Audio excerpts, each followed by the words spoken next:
Musonif.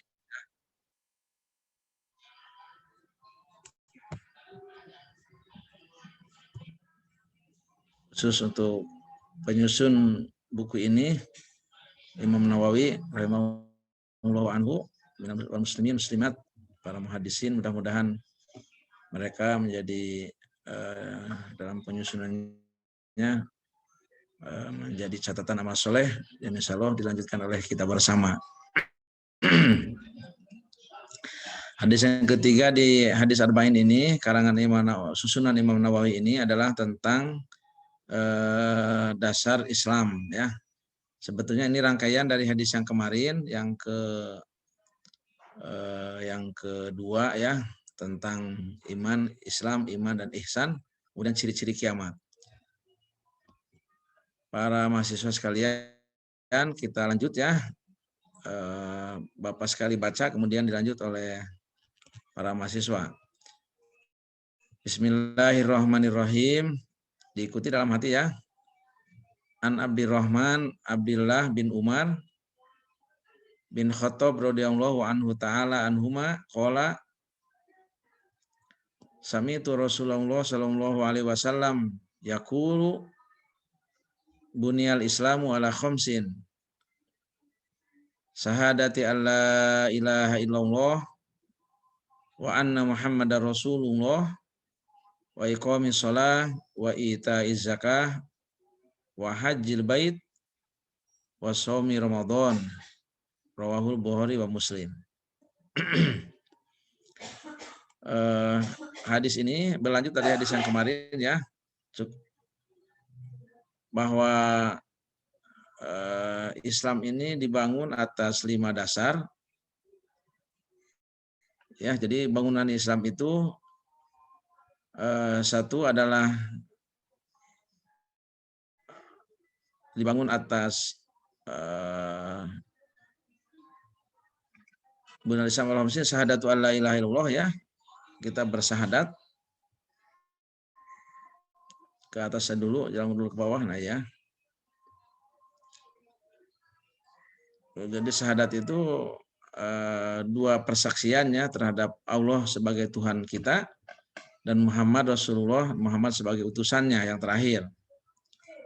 Kemudian wa iqamis shalah wa itaiz zakah wa hajjil bait. Ini ada yang baca wa hijjul bait, ya, wa hajjil bait wa shaumi ramadan. Bahwa Islam itu dibangun atas 5 dasar, syahadat, kemudian sholat, zakat, haji, dan puasa di bulan Ramadan. Sebagaimana sudah kita ketahui kemarin, ya, ini memang sambungan dari yang kemarin, tidak perlu dibahas agak panjang, ya, supaya hadisnya kita baca yang banyak juga. Tapi kemarin Bapak lupa yang ujung hadis tentang iman, Islam, dan mata sa'ah, ya, di ujung hadis yang kemarin.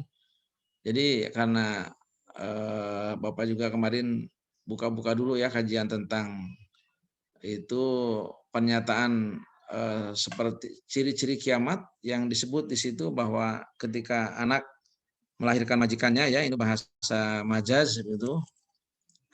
Kemudian ketika seorang pengembala, hamba sahaya, tukang pengembala, kemudian dia sudah berlomba-lomba membuat bangunan yang tinggi-tinggi. Jadi itu menunjukkan yang kalau ciri kiamat itu kalau tanda itu sudah ada. Jadi banyak yang mencoba mensyarahi dari hadis itu, ya. Yang pertama, ketika anak sudah melahirkan majikannya, itu maksudnya budak, ya, seorang budak atau seorang amat sudah melahirkan majikannya, maksudnya juga ada yang menyebut beberapa penafsirannya atau penjelasan. Yang pertama, ketika disarahi, ya, kalau anak itu sudah menjadikan orang tuanya sebagai pembantu. Kemudian atau juga dijelaskan di penjelasan yang lain, ya, di syarah yang lain, ketika seseorang memang amat sudah tidak ada lagi, ya, pembantu sudah tidak lagi, ya, hamba sahaya sudah tidak ada lagi. Mungkin sekarang ini sudah nyata, ya, berarti sudah tanda kiamat sudah jelas. Nah, termasuk orang-orang yang hamba sahaya, ya, yang budak, kemudian pengembala, Artinya mungkin orang miskin gitu ya, sudah berlomba-lomba membuat bangunan yang megah-megah ya gitu. Mungkin ini juga sudah bagian yang sudah nyata ya yang kita saksikan gitu. Itulah salah satu tanda kiamat.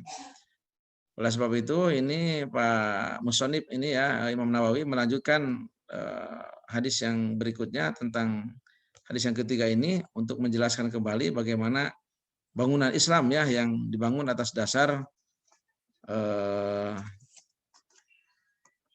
yang 5 yang mesti ini menjadi satu bangunan yang kokoh yang mesti kita kuatkan kembali. Yang di bawah coba lihat sarahnya ya, sarah Imam Nawawi, coba lihat ke bawah.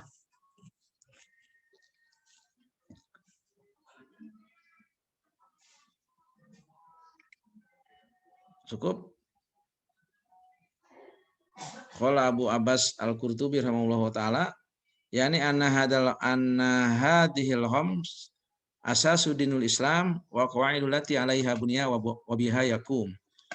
Jadi Imam Al-Qurtubi, Abu Abbas Al-Qurtubi radhiyallahu anhu dia menyebut bahwa yakni anna hadzal khams, bahwa yang 5 ini ya menjadi asas dalam agama dan menjadi qawaid yang menjadi bangunan yang sesungguhnya ya. Wa inna ma khassun hadhihi bidzikri wa lam yadhkuru mahal jihad ma'annahu yadharudin wa yaqumu 'indana al-kafirin. Jadi ini menunjukkan bahwa dasar yang menjadi asas untuk mendengarkan ya, menyebutkan bahwa dasar-dasar berjuang ya, berjihad yang jelas yang ditunjukkan dalam agama untuk membedakan antara muslim dengan kafir. Jadi menyatakan bahwa dasar inilah yang menyebutkan ya, yang mengatakan, yang membedakan bahwa kita adalah muslim, kemudian selain daripada yang ini berarti kafir. Jadi bahkan di hadis yang lain disebut ya, al-farqu bainal muslim wal kafir itu tarkus shalah. Jadi satu saja yang ditinggalkan dari sini itu sudah menjadi pembeda bahwa dia muslim atau dia kafir. Li'anna hadhil khams, bahwa yang 5 ini ya, faradhu daimun wal jihadu min urudil kifayati, bahwa yang 5 asas ini mesti menjadi sesuatu yang daimun, yang terus ya, yang harus tegak berdiri ya gitu. Di antara bangunan-bangunan yang harus kita bangun ya, bahwa bangunan itu berasal dari sini. Jadi oleh sebab itu bangunan ini satu kesatuan yang tidak bisa dipisahkan. Jadi artinya bahwa dasar kita berjuang ya, menegakkan kalimat-kalimat Allah, memisahkan antara kafir dan muslim, itu diantaranya tadi ya, syahadat, kemudian sholat, kemudian zakat, kemudian puasa ya begitu. Nah, walaupun mungkin ya ada, kalau ditanya kenapa misalkan di ujung hadis ini disebut wallahu a'lam. Jadi kalau ada orang yang puasa ya, atau mungkin orang menyebut mereka sholat dalam perspektif, misalkan sholat dalam bahasa Inggris pray ya, berdoa begitu. Tapi sholat dalam perspektif ini tidak sekedar berdoa ya begitu, walaupun dalam menurut bahasa memang as-sholat itu al-awalunya asal dasarnya adalah doa. Tapi bukan hanya sekadar doa ya, tapi kaifiat termasuk doa-doanya. Nah, waqad waqa'a fi badi riwayat fi hadhil hadis taqdimul haji ala saum wa huma ya wallahu alam. Ya Ibnu Umar lima simun masalah yaqtarul haji ala saum jazu wa nahahu an dzalika. Waqad siyam wal haji. Jadi ini menunjukkan bahwa saum dengan haji ya itu satu kesatuan yang merupakan bagian dari landasan dalam bunyal Islam lah, yang dasar Islam yang tadi. Termasuk nanti ini mananya lebih kurang dari situ ya, ke bawahnya juga dilanjut. Wa fi riwayati Ibnu Umar bunyal Islam ala anta buda antabudallaha wa takfuru bima siwa. Jadi menurut riwayat Umar mah bunyal Islam itu didirikan menunjukkan bahwa beribadah kepada Allah dan mana tadi? Wa takfuru dan mengkafiri dan menolak selain daripadanya. Wa iqamis shalah dan selanjutnya ila akhirih. Jadi ini menunjukkan dari mana-mana ya. Jadi ini coba lihat ini. Wa fi riwayati Ibnu Umar bunyal Islam ala anta budallaha wa takfuru bima siwahu. Jadi Islam itu didirikan atas dasar beribadah kepada Allah dan mengkafiri selain daripada Allah ya, mengingkari wa iqamis shalah titik-titik maksudnya ya wa ita'iz zakat wal haji wa shaum ramadan ila akhiri itu ya. Nah itu. Wa fi riwayatin ukhra anna rajula qala li Abdillah bin Umar ala ta'zazru faqala inni sami'tu Rasulullah sallallahu alaihi wasallam yaqul innal islama buniya ala khamsin. Ini menyebut beda redaksi saja ya, ini menerangkan tentang beda redaksi yang menyebutkan tentang dasar-dasar dalam beragama ya, Islam dasar dalam Islam. Tapi poinnya ini memang ala khamsin ya. Ba'di thoriq cuma beda jalan ya, wa waqa'a fi ba'di thoriq ala khamsatin, ala khamsin ala khamsatin. Maksudnya ini bil ha'i wa fi ba'di bilaha. Jadi di satu ini disebut ala khamsatin, di thoriqi di jalan yang lain disebutnya ala khamsatin ya 5. Tapi maksudnya 5 juga ya. Khamsin dan khamsatin itu 5. Mungkin kalau khamsin itu khamsatin itu kalau dalam bahasa ilmu Arab lebih kepada muannas ya karena ada ta marbutohnya. Kalau khamsin itu untuk umum. Untuk jam untuk mudzakkar. Ini disebut di sini bil ha'i wa fi badiha bil ha'i ya. Wa kulluha sahih. Wa kulluhuma dua-dua wa kullahuma dan dua-duanya katanya sahih. Wa hadal hadis aslu adimun fi ma'rufatidin wa alaihi i'timadu fa innahu qad jami'a arkanu. Jadi ini merupakan dasar ya yang memang walaupun beda syakul kalam ya, beda kata-kata tapi maksudnya adalah sama yang menunjukkan bahwa dasar agama itu ada 5 ya, dari mulai syahadat, sholat, zakat, puasa, haji ya dan gitu. Barangkali itu biar agak nambah ya, nanti kita kalau ada waktu lah disambung lagi, sambung ke hadis yang keempat. Ini maksudnya sama lah ya, hanya menyebutkan beradak saja. Nah, oke cukup, sepotong dulu. Oke, al-hadis surabi, hadis yang keempat dari Imam Nawawi ini ya, dari hadis arba'in ini 40 hadis ini 42 sebetulnya ya. Mungkin disebut arba'in karena kemarin waktu awal Bapak sampaikan ya, karena ada hadis yang semakna kayak tadi hadis nomor 2 dengan nomor 3 sebetulnya lebih kurang mananya sama ya. Menerangkan tentang bagaimana Islam, bagaimana iman, bagaimana ihsan, bagaimana ciri-ciri kiamat. Oke, dilanjut di sini tentang ini juga tentang qada dan qadar ya. Hadis yang keempat ini Bapak baca dulu, kemudian nanti Anda ikuti dalam hati. An-Nabi Abdurrahman Abdullah bin Mas'ud radhiyallahu anhu qala hadatsana Rasulullah sallallahu alaihi wasallam wa alihi wasallam wa huwa shadiq al-masduq inna ahadakum yujma'u khalquhu fi batni ummihi arba'ina yauman nutfah thumma yakunu 'alaqah mithla dhalik thumma yakunu mudghah mithla dhalik thumma yursalu ilaihil malaku fayanfukhu fihi ruh wa yu'maru bi arba'i kalimatin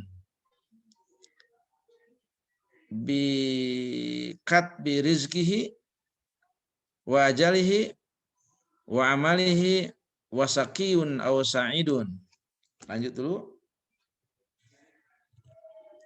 Cukup. Fa wallahu alladzi la ilaha ghairuh inna ahadakum la ya'malu bi amali ahlil jannah hatta ma yakunu bainahu wa bainaha illa dira'un fayasbiqu alaihil kitabu fayamalu bi amalin ahlin nar fayadkhuluha wa inna ahadakum la ya'malu bi amali ahlin nar hatta ma yakunu bainahu wa bainaha illa dira'un fayasbiqu alaihi al-kitabu fayamalu bi amali ahli jannah fayadkhuluha. Rawahul Bukhari. Kita terjemahkan dulu ke atas lagi. Hadis ini dari tentang takdir manusia ya yang sudah tertulis ini. Kita sebutan terjemahkan dulu an Abdirrahman Abdullah bin Mas'ud dari Abdirrahman bin Abdullah bin Mas'ud. Ini sahabat ya. Qala dia berkata, hadatsana sudah menceritakan kepada kami kata Abdullah Rasulullah SAW wa huwa shadiq dia benar dan wal masduq dan dia sungguhnya dia benar dan dia dibenarkan ya gitu. Adalah seorang yang benar dan lagi dibenarkan. Jadi ini benar lagi dibenarkan. As-shadiq wal masduq benar lagi dibenarkan.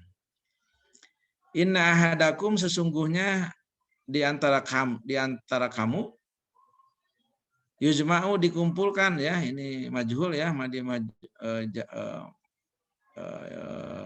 mudhari majhul yujma'u khalquhu dikumpulkan ya dalam penciptaan fi batni ummihi di perut atau di rahim ibunya arba'ina yauman 40 hari nutfah.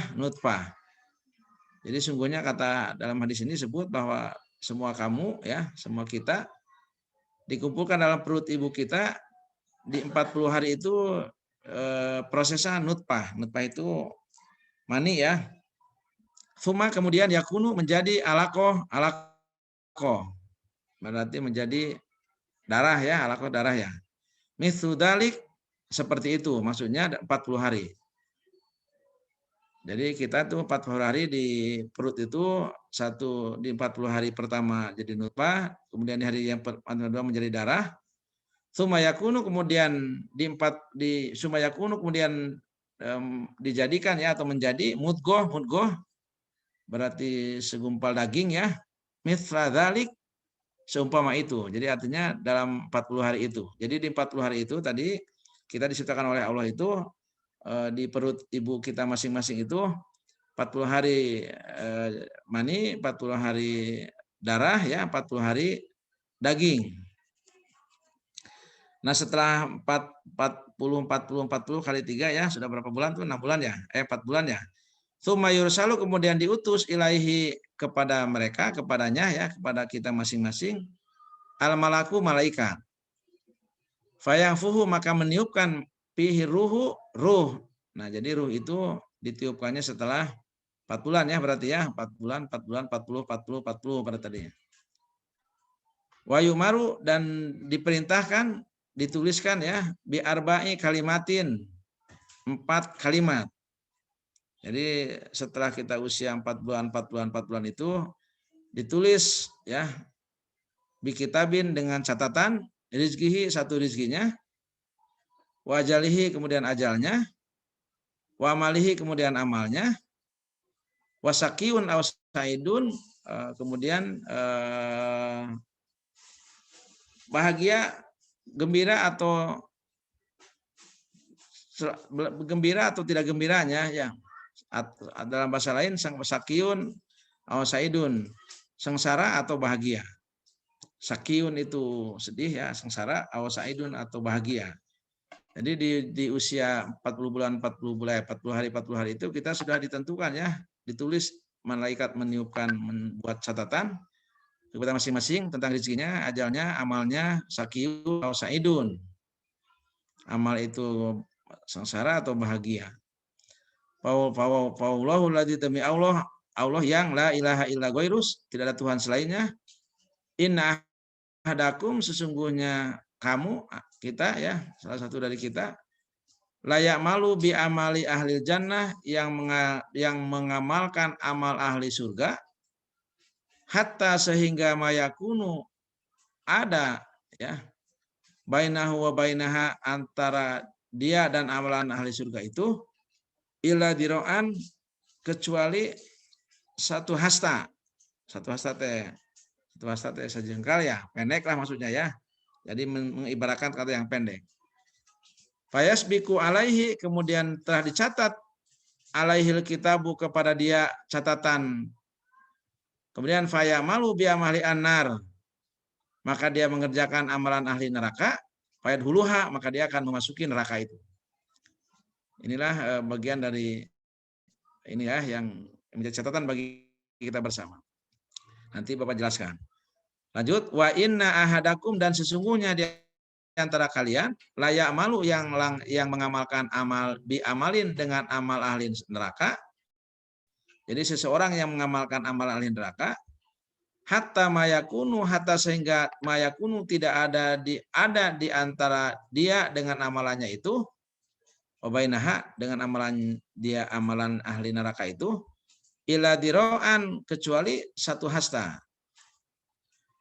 Fayasbiku, tapi sudah mendahului alaihil kitabu catatan kepada dia ya, maka mali biamali ahli jannah, dia mengamalkan ahli jannah, fayadkhuluha, maka dia akan memasuki surga. Nah inilah ya yang kita harus senantiasa berdoa kepada Allah menjadi ahli jannah dan jauhi dari ahli neraka. Jadi dalam hadis ini para mas sekalian tentang takdir ya, yang ketika kita sudah diciptakan oleh Allah dari mulai 40 hari mani, 40 hari kemudian tadi darah, 40 hari kemudian mudghah ya, daging, kemudian di usia itu setelah itu ditiupkan ruh. Di situ dicatatkan amalan-amalan bagi kita, 4 amalan tadi ya, di arba'i kalimatin, 4 catatan. 1 tentang rezekinya, tentang ajalnya, tentang amalnya, sakyun aw saidun. Yang menjadi catatan besar ini yang di bawah tadi ya, cerita yang di bawah ini, fawallahul ladzi la ilaha illa ghairuh. Dalam hadis ini disebutkan inna ahadakum, sesungguhnya di antara kamu layamalu, ada yang mengamalkan amalan ahli jannah. Jadi orang teh mengamalkan amalan ahli jannah nih. Hatta sehingga mayakunu bainahu wa bainaha, tidak ada jarak di antara amalan orang itu ya, ila diro'an kecuali sehasta. Jadi dia biasa mengamalkan ahli jannah. Tapi dicatat fayasbiku alaihil kitab, tapi di catatannya dia mengamalkan amalan ahli neraka. Maka dia menjadi ahli neraka. Naudzubillah. Nah, kita jangan sombong ya, neraka dan surga itu adalah ridho Allah. Nah, bahkan dilanjutnya wa inna ahadakum la yamalu bi amali ahli nar, dan sesungguhnya di antara kalian yang mengamalkan amalan ahli neraka, ini bukan berarti kita harus beramal dosa ya. Tapi hatta mayakunu bainahu wa baina illa diro'an, tidak ada pemisah di antara amalan neraka dengan dia itu kecuali satu hasta. Fayasbiku alaihil kitab, tapi takdir sudah mendahulunya, fayamalu bi amali ahli jannah. Dia sebagai mengamalkan ahli jannah, maka dia akan masuk surga. Nah, ini adalah catatan saja ya bagi kita sekalian, bahwa urusan surga dan neraka adalah urusan Allah Subhanahu wa taala. Kita berdoa dan beramal. Mudah-mudahan takdir kita dan amalan kita ya seiring menjadi amalan dan takdir yang Allah takdirkan, kita menjadi penghuni-penghuni surga Allah Subhanahu wa taala. Amin ya Allah ya rabbal alamin. Jadi itulah para mas sekalian ya, hadis yang keempat ini menyebut tentang bagaimana takdir. Jadi jangan khawatir dari makna hadis ini tentang rezeki, tentang ajal, tentang amal ya, sakyun aw saidun, itu sudah ketentuan Allah Subhanahu wa taala. Jadi hadis yang keempat ini dari Qadas Arba'in ini yang memang sudah populer ya di kalangan para ulama. Hadis yang Arba'in 40 ini menjadi catatan berharga bagi kita bersama. Artinya kita tidak terlalu disibukkan ya begitu dengan apa yang misalkan harus mencari rezeki yang kata orang Sunda, syukur rijun hulu, hulu rijun suku, kemudian meninggalkan ibadah ya. Kemudian juga kita mau panjang usia padahal ajal sudah Allah tentukan ya begitu. Kemudian juga tentang amal baik atau buruk, padahal sebetulnya Allah sudah menentukan ya, kita hanya berupaya untuk bagaimana beramal baik dan beramal buruk. Bahkan di yang terakhir hadis catatan ini ya, bahwa kita tidak boleh angkuh, sombong ya karena kita beramal baik. Ternyata kalau nanti kita dicatat amal itu menjadi amal ahli neraka, walaupun kita biasa menjadi amal dan baik, bahkan jaraknya bainahu wa bainaha itu ila diraun ya, hanya satu hasta. Nah, maka bisa saja menjadi penghuni neraka. Atau sebaliknya, barang siapa yang diantara kita mengamalkan amalan-amalan ahli neraka, ya jahat, buruk begitu ya. Makanya jangan juga sombong ya, jangan juga menjas orang yang ketika mereka berbuat jahat, orang yang dicaci ya, kecuali amalannya.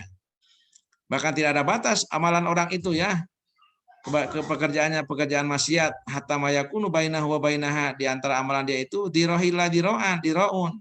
Hanya satu hasta, artinya hanya dekatnya. Tapi ingat, payasbiku alaihi kitab, tapi takdir sudah mendahulunya, dicatat bahwa dia akan mengamalkan ahli jannah, walaupun dia dosa, maka dia akan masuk surga, ya begitu.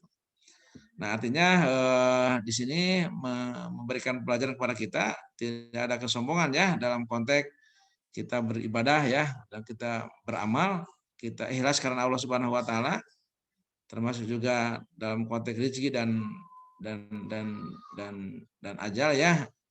Dan jadi jangan sampai begini, ada kalau nggak usaha mah nggak mungkin dapat rezeki ya begitu. Padahal rezeki mah sudah ditentukan. Kita mah rezeki mah hanya upaya saja. Anda kalau nggak ke dokter masih itu pasti tidak mati ya. Kalau ke dokter pasti nggak mati. Padahal dia sudah waktunya meninggal ya begitu. Itu mendahului takdir ya. Padahal Allah sudah menentukan. Jadi ini mah sudah dicatat, sudah ditiupkan oleh malaikatnya ketika usia kita 4 bulan ya di kandungan, setelah ditiupkan bersama dengan ditiupkannya ruh oleh malaikat kepada masing-masing manusia. Itu barangkali ya hadis yang keempat. Barangkali ada yang nanya dulu dari sini, kalau ada yang mau komentar, kayaknya satu hadis lagi lah ya, masih ada waktu ini. Biar agak ini sedikit. Ada yang nanya dari sini? Ada Pak. Mangga, siapa nih mangga? Izin nanya Pak. Perihal amal kan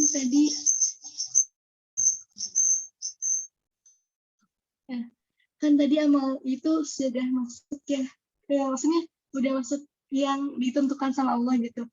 Nah kadang sebelum kita lahir gitu, kadang ada yang bilang kayak gini, kalau misalnya amal udah ditentukan, buat apa kita beramal gitu, kan udah ditentukan surga nerakanya kita, kayak gitu. Menurut Bapak gimana?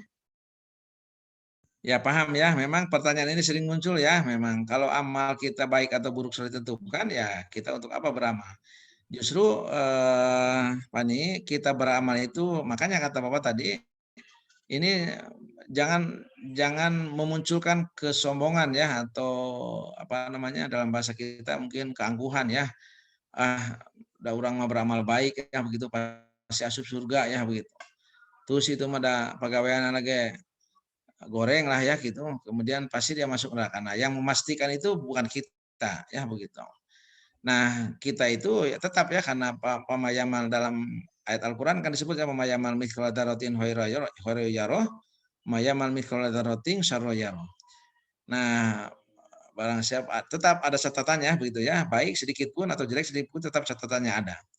Nah, kemudian kita juga jangan hanya bercerita di hadis ini saja lah gitu ya. Juga banyak hadis yang lain yang menceritakan tentang takdir ini, yang para ulama menyimpulkan takdir itu ada yang mugrom, yang goer mugrom. Ya, ada yang kita bisa berupaya, ada yang tidak. Ya begitu. Kayak begini, jodoh itu sudah ada ya begitu. Tapi ya kita tidak berarti sudah ada kita diam. Nah, gitulah kasarnya ya, Pak nih. Jadi tetap aja kita harus mencari ya begitu, apalagi laki-laki ya. Rezeki itu kita sudah ada jatahnya. Rezeki itu takarannya sudah jelas. Takarannya sudah ada, tidak akan tertukar ya dengan siapapun. Tapi kita kan tidak tahu rezeki itu di mana, kita harus ada, berarti kita perlu ikhtiar. Jadi ikhtiar dan upaya itulah yang kita bangun ya begitu. Nah, termasuk nanti amalan-amalan yang lain ya begitu. Ajal itu sudah ditentukan. Oh, kenapa jangan sampai juga ya bisa berpikir, sudah ditentukan ajal, walaupun kita sakit, biarin aja lah sakit gitu ya. Tetap aja kita harus ikhtiar mencari tabib ya, mencari dokter ya, dan terus mencari ikhtiar. Cuma poinnya bahwa ketentuan rezeki, ketentuan ajal, ketentuan amal ya Allah sudah tahu ya begitu daripada makhluknya. Oleh sebab itu maka kita dituntut untuk berdoa dan berupaya untuk berbuat baik ya. Jadi ini pun hanya menentukan, mencatat ya, ada catatan. Jadi artinya tidak menentukan begitu ya. Ini catatan bahwa catatan amal baik buruk itu sudah ada. Nah, makanya kita mudah-mudahan dicatat oleh Allah terus ya, bukan hanya sekadar beramal baik tapi beramal baik sampai husnul khotimah ya, begitu Pani ya, untuk semua kita bersama. Begitu Pani ya. Berarti Pak, semua itu tergantung usaha kita ya. Jadi ada yang di mana kita bisa memilih kita mau jadi orang solih atau misalnya mau jadi orang yang berbuat maksiat, itu jadi pilihan kita. Ya. Dan nanti masuknya nanti dihitung amal gitu. Gimana? Betul Pani ya. Jadi nanti ada ranah kita ya, karena Allah Maha Kuasa memberikan kesempatan kepada makhluknya ya untuk memilih amentum amal takfur ya, iman atau tidak, atau amal atau tidak, nanti kembali kepada kita. Jadi kita tetap oleh Allah diberikan kesempatan peluang untuk berikhtiar ya, beramal soleh, karena yang dinilai pun kan nanti juga amal soleh kita. Nah makanya dalam konteks beramal soleh ini mungkin dalam konteks amalan ya, jadi kita tidak boleh menjudge orang itu ahli neraka atau ahli surga, karena yang berhak menjudge ahli surga atau neraka Allah Subhanahu wa taala. Jadi kita hanya berupaya maksimal ya, ikhtiar yang maksimal, memaksimalkan ikhtiar untuk menjadi orang yang soleh ya gitu, untuk meninggalkan hal-hal yang tidak baik. Nah, di satu ketika, di satu waktu, di suatu hari melihat orang yang misalkan berbuat kurang baik, nah perbuatannya ya boleh kita mencela ya, tapi orangnya ya itu juga manusia. Tetap orang itu jangan baik goreng oge, jelek juga ada takdirnya, jangan ya begitu. Tetap ada man ra'a minkum munkaron. Makanya nanti kajian hadisnya kan bukan hanya satu hadis saja. Tetap kita kaji kajian hadis-hadis yang lain, sehingga para ulama tadi ya betul Fani membuat ya dua kategori, yang mana ikhtiar kita ya, mana Allah yang sudah menentukan. Jadi tadi juga kalau Bapak kasih contoh yang tadi ya, rezeki sudah Allah tentukan ya, tidak akan tertukar karena takarannya sudah ada masing-masing.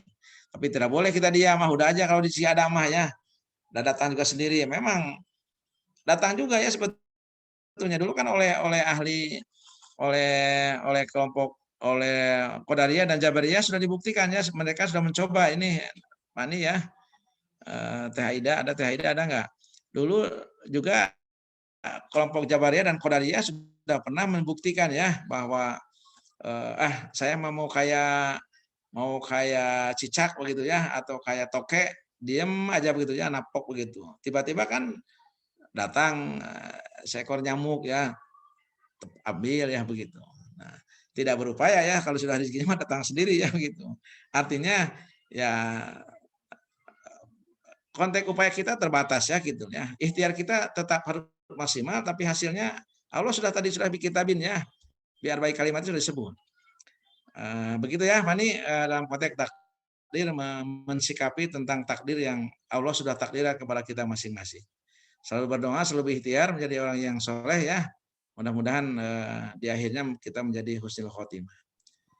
Begitu Teh Haida, ada Teh Haida enggak? Ada Pak Adit. Nah, ya. Baik Pak. Ada lagi yang komentar dari di sini? Aku mau lagi Pak, boleh? Oh mangga, satu lagi ya, biar kita ada hadis kelima. Ya mangga, Fani.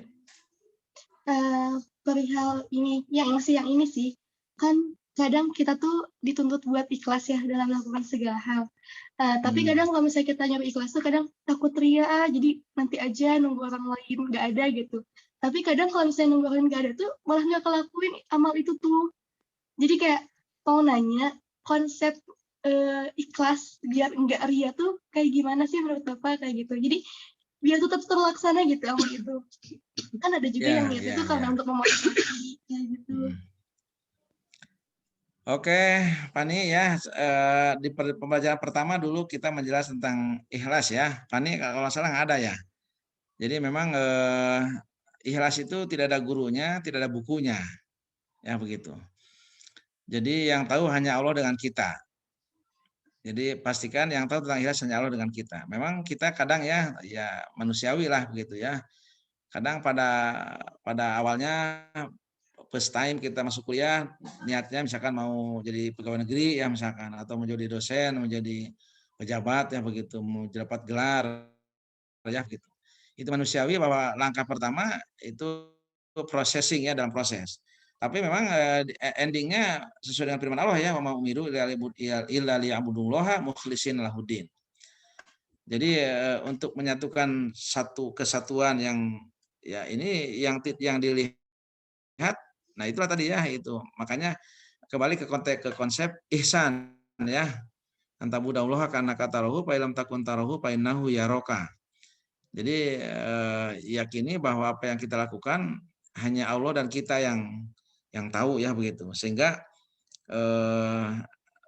salah juga misalkan kita melihat si itu mah pengajian teh salat teh jadi ketua DKM-nya itu kan penilaian kita ya. Atau misalkan kita menilai itu mah ini teh mau jadi ini, itu kan hanya penilaian kita, hanya suudzon kita kepada orang lain. Betul atau tidak Allah dan dia yang tahu kan, bukan kita. Nah artinya ini memang proses ya Fani, Anda juga apalagi ini yang masih muda-muda, yang konteks ikhlas ini perlu dilatih ya gitu. Dulu ada debat tebal ya tentang pekerjaan dibayar atau tidak dibayar. Itu bisa ikhlas atau bisa tidak. Sebetulnya urusan ikhlas juga bukan tidak sangkut menyangkut ya bukan. Tapi tidak juga berstandar kepada bayaran atau tidak. Misalkan si anu mengajar jadi guru karena dibayar ya, itu ikhlas ya misalkan. Itu kan bahasa kita. Banyak juga orang yang tidak dibayar ya, mal ngaji deui saya mah aku lantaran teu dibayar ya begitu. Kan artinya dibayar pun tidak berarti ikhlas ya begitu. Artinya nanti Fani keikhlasan itu akan kembali kepada kita ya. Ada yang tahu apakah ibadah kita semata-mata karena Allah bukan karena yang lain, itulah mungkin ihsan ya. Jadi kesempurnaan dalam melaksanakan ibadah itu semata-mata karena Allah Subhanahu wa taala.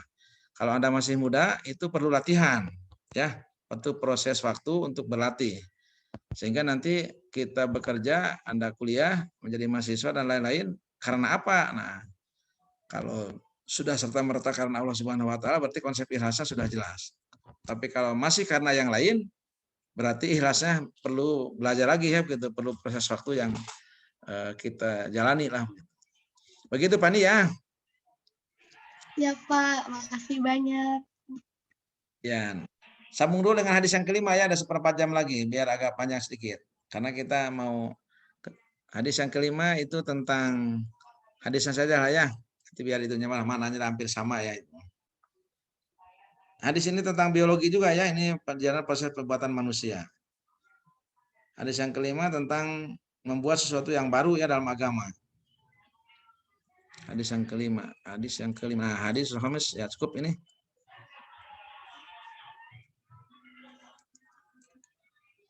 Ikuti Bapak ya, nanti ikuti dalam hati. Hadis yang kelima ini tentang larangan membuat sesuatu yang baru dalam agama.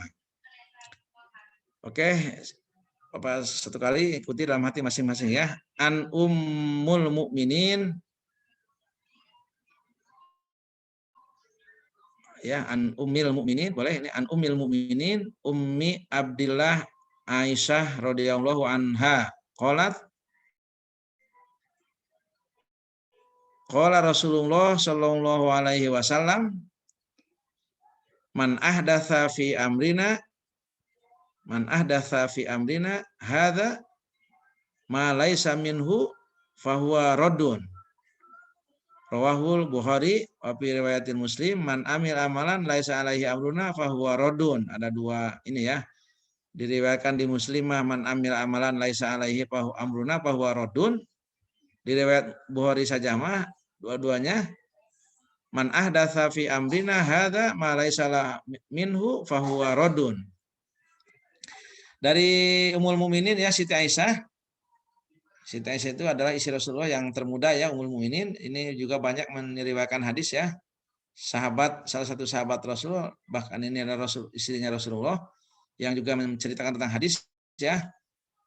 Qala dia berkata, qala Rasulullah bersabda, qalat ya maksudnya qalat Siti Aisyah Ummul Mukminin berkata, qala Rasulullah SAW bersabda, man ahdasa barang siapa yang membuat fi amrina sesuatu yang baru, fi amrina dalam urusan kami dan urusan agama, ada itu maksudnya agama ya, ma laisa tidak ada minhu dari yang dicontohkan bahwa rodun, maka ditolak. Jadi hadis ini menjelaskan tentang barang siapa yang membuat sesuatu dalam agama, ya urusan agama, tidak ada contohnya dalam urusan agama, maka bahwa rodun, amal itu ditolak. Di riwayat Muslim di bawahnya man amila amalan, barang siapa yang beramal laisa alaihi, tidak ada alaihi dalam amalan itu amruna, perintah dari kami, kata Rasulullah, bahwa rodun, maka amal itu ditolak. Jadi ini menunjukkan ya kepada kita bersama bahwa urusan agama itu ma min amri dinikum, di hadis yang lain Rasulullah bersabda min amri dinikum failaya, urusan agama itu urusanku, kata Rasulullah. Ma min amri dunyakum, urusan dunia adalah urusan kamu. Ini mesti jadi catatan ya, di hadis yang kelima ini memberikan pelajaran kepada kita bersama. Jadi kalau urusan agama itu kita tidak boleh nambah-nambah ya begitu ya. Nggak boleh nambah-nambah kayak gini. Misalkan ada doa lupa ketika kita makan. Ada kan ya? Apa doa lupa ketika kita lupa makan? Bismillahirrahmanirrahim fi awalihi wa akhirihi ya. Doa lupa kita makan. Ada kan doanya doa lupa ketika kita doa makan kan ya? Doanya bismillahirrahmanirrahim fi awalihi wa akhirihi atau awaluhu wa akhiruhu.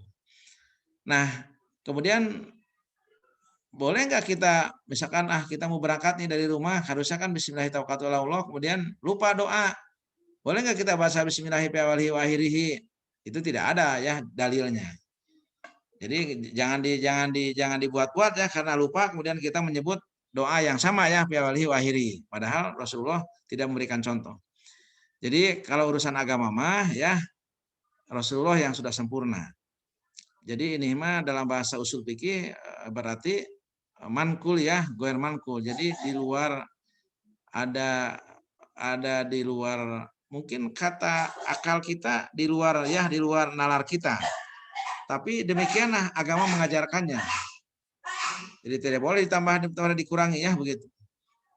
Waktu sholat subuh rakaatnya cuma 2 rakaat. Sholat duhur setelah bekerja malah 4 rakaat. Jadi jangan berpikir padahal mah ya setelah subuh mah atau sambil olahraga sholatnya 4 rakaat, 10 rakaat ya begitu. Nggak bisa ya begitu.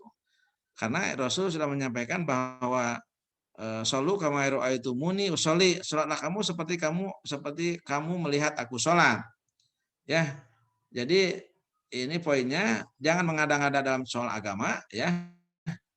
Nah, beda dengan soal yang luar agama ya, bima min amri dinikum dunyakum antum alamu bihi. Nah, kalau urusan dunia mah kamu yang lebih tahu. Ini contohnya dulu Rasulullah ketika melakukan strategi perang ya begitu. Kemudian sahabat Umar menyampaikan kalau nggak salah, ya Rasulullah, apakah kamu menyimpan pasukan di tempat ini itu adalah wahyu atau bukan? Bukan. Oh, kalau bukan, bagaimana kalau kita menyimpan pasukan di tempat ini? Nah, kata Rasulullah, itulah boleh, silakan. Nah, ini bukan urusan agama, urusan dunia. Jadi kalau urusan dunia mah, apalagi kita yang beli akal ya, itu boleh kita berkarya ya begitu. Tapi kalau urusan agama mah, kita jangan berpikir menambah-nambah. Kalau Rasulullah sudah sempurna ya, jangan kita tambah-tambah. Jadi misalkan kita menambah urusan agama di bidang, ya sudah ada contohnya semua ya. Kalau ada orang yang meninggal, bagaimana kata Rasulullah, oh begini, udah selesai. Kalau ada orang yang meninggal, warisnya seperti apa? Oh begini, udah selesai. Ya begitu, kalau Rasulullah sudah menyampaikan, ya sudah selesai ya begitu. Jangan dibuat-buat menurut nalar kacamata kita ya, dalam pandangan kita. Atau misalkan wudhu ya, wudhu itu kan dari mulai membasuh tangan, ya basuh muka, basuh kaki, kemudian berdoa. Kemudian batal wudhu kan banyak ya. Batal wudhu ada yang karena kentut, ada yang karena kencing ya, ada karena BAB dan lain. Kemudian kita pas batal wudhu karena kentut, kemudian yang dosa kentut kan pinggul. Jangan berpikir ada dosanya juga pinggul ya. Kalau mau wudhu udah aja usapin pinggulnya ya. Itu nggak boleh ya begitu. Karena itu akal kita. Ya, jadi kita kalau batal wudhu ya kita wudhu lagi ya, seperti wudhu dari mulai basuh tangan ya, kita basuh muka sampai basuh kaki kemudian berdoa. Jangan berpikir menurut akal kita. Jadi urusan agama mah man ahdatsa fi amrina hadza, walaupun kita membuat-buat ya bahwa rodun pasti itu ditolak. Ya, man amil amalan laisa alaihi amruna bahwa rodun. Barang siapa yang beramal tidak ada perintahnya dalam konteks agama ya, bahwa rodun, maka amal itu ditolak. Barangkali itulah ya mana hadis yang kelima ini. Ini pun kalaupun sarahnya Anda buka ke bawah, kurang lebih hampir sama ya. Seperti itu. Jadi amalan dalam konteks agama tidak boleh tambah-tambah, tapi kalau dalam konteks dunia selama tidak melanggar aturan agama maka kita boleh ya. Ada yang komentar dari hadis yang kelima ini? Cukup Pak. Mau tambah hadis atau? Kalau sambil nunggu 2 menit lagi, ada enggak saran coba lihat sarannya ke bawah? Baik. Sarah hadis ini coba lihat ke bawah. Turunkan ke bawah sedikit. Nah, sama ya. Rodun kok cukup? Qala ahlul lughah ar-radun huna bimana mardud ya, ditolak. Ay bahwa batil. Ghairu muta'addid bi muta'addad bihi wa qauluhu laisa alaihi amruna yakni hukmuna. Jadi kalau ada sesuatu yang tidak ada perintahnya, ar-radun huna, rodun di sana maksudnya bimana alam mardud ya, ditolak. Ayat bahwa batil. Jadi kalau ada amalan yang agama kemudian nggak ada perintahnya berarti itu batil. Ya gitu. Hadal hadisu qaidun. Hadis ini menjadi qaid ya, menjadi catatan, menjadi qaidah bagi kita bersama bahwa min qawaiduddin, dari catatan-catatan qaid-qaid agama. Wa huwa min jawami'ul kalim allati tatbi'uhal Mustafa sallallahu alaihi wasallam fa innahu sharihun. Jadi Rasulullah sudah sempurna ya, sudah memberikan contoh pada dalam usul agama, tidak ada contoh lagi ya, kecuali contohnya adalah Rasulullah sallallahu alaihi wasallam. Sehingga diulang lagi di bawah, man amila amalan laisa alaihi amruna bahwa rodun. Sorihun pitar kikuli mudasin. Jadi kita harus meninggalkan sesuatu yang baru ya. Jadi selain siwaun adathiha fa'alaiha aw sabiqun ilaihi fa innahu qad yatamiu bi ba'dul mutabirina idza fa'alal abidan.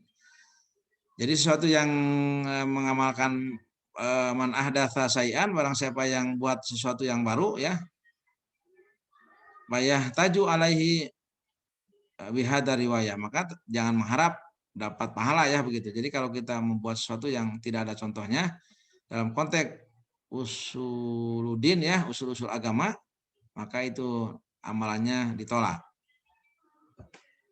Nah, yang menjadi catatan ya terakhir dari hadis ini apa contohnya? Ya itu nanti terlihat ya, apakah Rasulullah mencontohkan atau tidak. Nah, atau kalau Rasulullah mencontohkan, hadisnya jelas ya kita ikuti. Nah, kalau Rasulullah tidak mencontohkan berarti itu tidak ada contohnya ya, berarti kita mengada-ada ya, mengada-ada ya, atau dalam konteks agama. Oke, barangkali begitu. Kalau ada yang nanya, ini sudah jam 9, kayaknya cukup lah ya.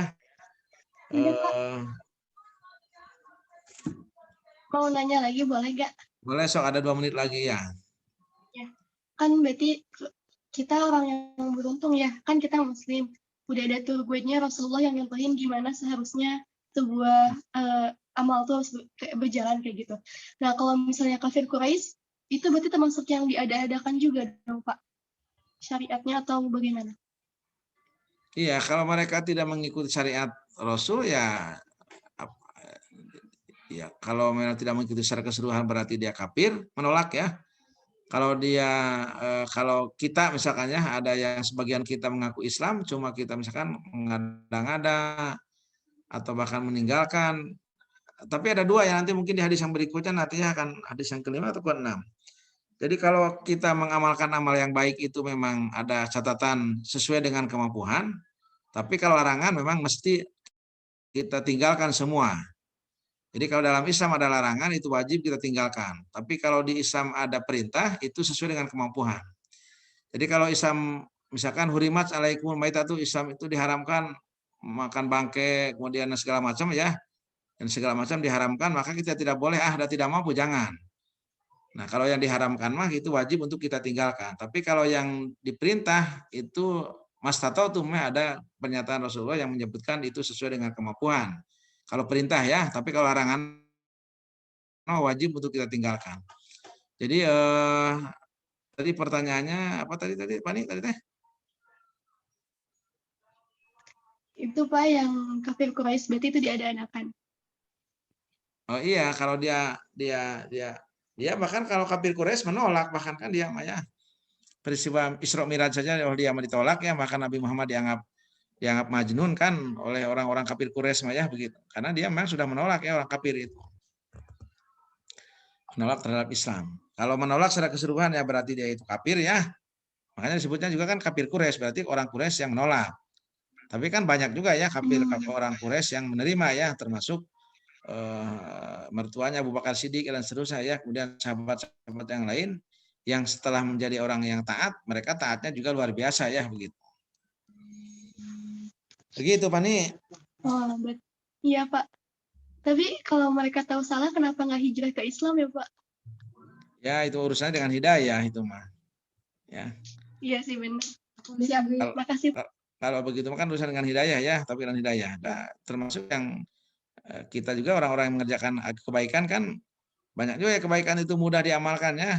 Misalkan pergi ke masjid hanya 10 meter ya, jalan kaki 1 kilo, 1 kilo jalan kaki jalan, tapi ke masjid mah semeter juga terasa jauh ya begitu. Itu berhubungan dengan hidayah itu Pani ya, itu ya. Oke, barangkali sudah jam 9, Anda pun melanjutkan pembelajaran yang lain ya. Kita cukupkan pelajaran hadis arba'in ini. Untuk minggu ini ada sampai 5 ya, baru sampai 5. Insya Allah kita sambung di waktu-waktu berikutnya. Mudah-mudahan